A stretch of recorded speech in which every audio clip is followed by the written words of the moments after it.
ছোট্ট শহরের প্রান্তে একটা ছোট পরিবার, রহিম চাচা, তার স্ত্রী আর ছেলে রাকিব। ঈদুল আজহা আসতে আর মাত্র কয়েকদিন বাকি। রাকিবের মনটা তখন থেকেই উত্তেজনায় ভরপুর, কারণ এইবার তাদের বাড়িতেই কোরবানির গরু আসবে।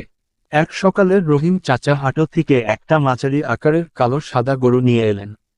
গরুটির নাম রাখা হলো বাদশা।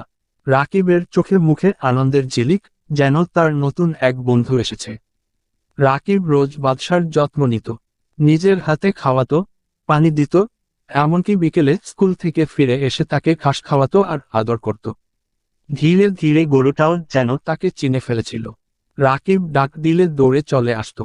তবে ঈদের আগের রাতের রাকিব একটু মন খারাপ করে বসেছিল। মা বুঝতে পারলেন, কাছে এসে বললেন, বাবা, কোরবানি তো শুধু গরু জবাই নয়, এটা তো আল্লাহর প্রতি ভালোবাসা ও ত্যাগের প্রতীক। রাকিব চোখ মুছে বলল, আমি জানি মা, তবু বাদশার জন্য মনটা খারাপ লাগছে। মা হেসে বললেন, তোমার ভালোবাসা বাদশার জন্য প্রমাণ করে তুমি তাকে কতটা যত্ন করেছ। আল্লাহ তাতেই খুশি। ঈদের দিনে রাকিব চোখের জল ফেললেও বুঝতে পারল, ত্যাগের মধ্যেই আছে আসল আনন্দ।